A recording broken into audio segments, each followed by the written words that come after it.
जय गुरु जी, शुक्राना गुरु जी, सारी संगत जी को जय गुरु जी। ओम नमः शिवाय, शिव जी सदा सहाय। ओम नमः शिवाय, गुरु जी सदा सहाय। शिव पुराण श्री रुद्र संहिता खंड 2 17वां अध्याय, सती को शिव से वर की प्राप्ति।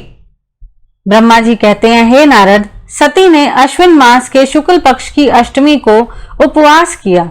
नंदा व्रत के पूर्ण होने पर जब वे भगवान शिव के ध्यान में मग्न थीं, तो भगवान शिव ने उन्हें प्रत्यक्ष दर्शन दिए। भगवान शिव का रूप अत्यंत मनोहारी था।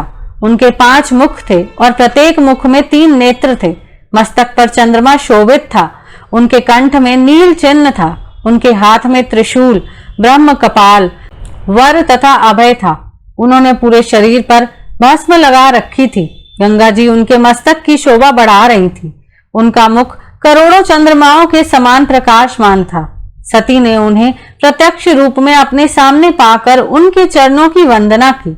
उस समय लज्जा और शर्म के कारण उनका सिर नीचे की ओर झुका हुआ था। तपस्या का फल प्रदान करने के लिए शिव जी बोले, उत्तम व्रत का पालन करने वाली हे दक्ष नंदिनी, मैं तुम्हारी तपस्या से बहुत प्रसन्न हूँ। इसीलिए तुम्हारी मनोकामना को पूरा करने के लिए स्वयं यहाँ प्रकट हुआ हूँ। अतः तुम्हारे मन में जो भी इच्छा है, तुम्हारी जो भी कामना है, जिसके वशीभूत होकर तुमने इतनी घोर तपस्या की है, वह मुझे बताओ, मैं उसे अवश्य ही पूर्ण करूंगा। ब्रह्मा जी कहते हैं, हे मुनि, जगदीश्वर महादेव जी ने सती के मनोभाव को समझ लिया था। फिर भी वे सती से बोले कि देवी वर मांगो। देवी सती शर्म से सिर झुकाए थी। वे चाह कर भी कुछ नहीं कह पा रही थी। भगवान शिव के वचन सुनकर सती प्रेम में मग्न हो गई थी। शिव जी बार बार सती से वर मांगने के लिए कह रहे थे। तब देवी सती ने महादेव जी से कहा, हे वर देने वाले प्रभु, मुझे मेरी इच्छा के अनुसार ही वर दीजिए। इतना कहकर देवी चुप हो गई।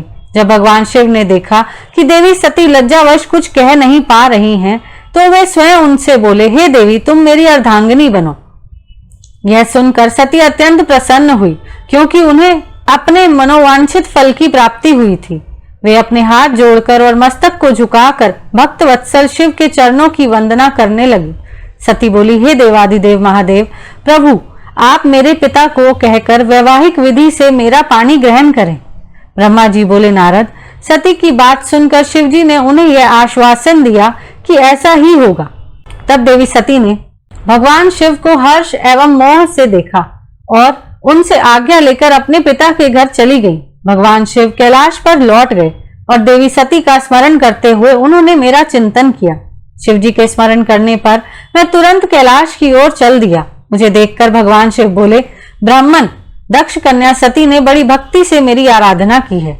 उनके नंदा व्रत के प्रभाव से और आप सब देवताओं की इच्छाओं का सम्मान करते हुए मैंने देवी सती को उनका मनोवांछित वर प्रदान कर दिया है। देवी ने मुझसे यह वर मांगा कि मैं उनका पति हो जाऊं। उनके वर के अनुसार मैंने सती को अपनी पत्नी के रूप में प्राप्त करने का वर दे दिया है। वर प्राप्त कर वे बड़ी प्रसन्न हुई और उन्होंने मुझसे प्रार्थना की कि मैं उनके पिता प्रजापति दक्ष के समक्ष देवी सती से विवाह करने का प्रस्ताव रखूं और पानी ग्रहण कर उनका वरण करूं। उनके विनम्र अनुरोध को मैंने स्वीकार कर लिया है। इसलिए मैंने आपको यहाँ बुलाया है कि आप प्रजापति दक्ष के घर जाकर उनसे देवी सती का कन्यादान मुझसे करने का अनुरोध करें। भगवान शिव की आज्ञा से मैं बहुत प्रसन्न हुआ और मैंने उनसे कहा, भगवान, मैं धन्य हो गया जो आपने हम सभी देवी देवताओं के अनुरोध को स्वीकार कर देवी सती को अपनी पत्नी बनाना स्वीकार करने और इस कार्य को पूरा करने के लिए मुझे चुना। मैं आपकी आज्ञा अनुसार अभी प्रजापति दक्ष के घर जाता हूँ तथा उन्हें आपका संदेश सुनाकर देवी सती का हाथ आपके लिए मांगता हूँ। यह कहकर मैं वेगशाली रथ से दक्ष के घर की ओर चल दिया। नारद जी ने पूछा, हे पितामह, पहले आप मुझे यह बताइए कि देवी सती के घर लौटने पर क्या हुआ? दक्ष ने उनसे क्या कहा और क्या किया? ब्रह्मा जी नारद जी के प्रश्न का उत्तर देते हुए बोले, जब देवी सती तपस्या पूर्ण होने पर अपनी इच्छा के अनुरूप भगवान शिव से वर पाकर अपने घर लौटी, तो उन्होंने श्रद्धा पूर्वक अपने माता पिता को प्रणाम किया। उन्होंने अपनी सहेली द्वारा अपने माता पिता को यह सूचना दी कि उन्हें भगवान शिव से वरदान की प्राप्ति हो गई है।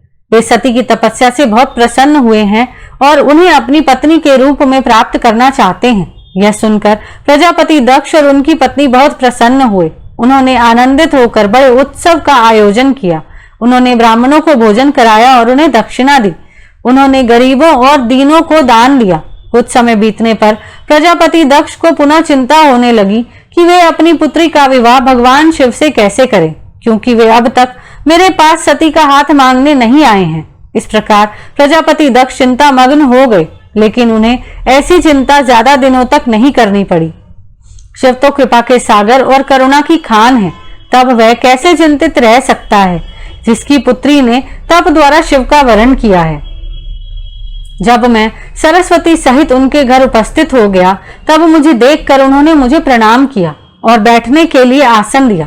तत्पश्चात दक्ष ने मेरे आने का कारण पूछा, तो मैंने अपने आने का प्रयोजन बताते हुए कहा, हे प्रजापति दक्ष, मैं भगवान शिव की आज्ञा से आपके घर आया हूँ। मैं देवी सती का हाथ महादेव जी के लिए मांगने आया हूँ। सती ने उत्तम आराधना करके भगवान शिव को प्रसन्न कर उन्हें अपने पति के रूप में प्राप्त करने का वर प्राप्त किया है। अतः तुम शीघ्र ही सती का पानी ग्रहण शिव जी के साथ कर दो। नारद, मेरी यह बातें सुनकर दक्ष बहुत प्रसन्न हुए। उसने हर्षित मन से इस विवाह के लिए अपनी स्वीकृति दे दी। तब मैं प्रसन्न मन से कैलाश पर्वत पर चल दिया। वहां भगवान शिव मेरी उत्सुकता से प्रतीक्षा कर रहे थे। वहीं दूसरी ओर प्रजापति दक्ष उनकी पत्नी और पुत्री सती विवाह प्रस्ताव आने पर हर्ष से विभोर हो रहे थे। यहीं पर शिव पुराण श्री रुद्र संहिता खंड 2 17वां अध्याय समाप्त होता है। जय गुरु जी।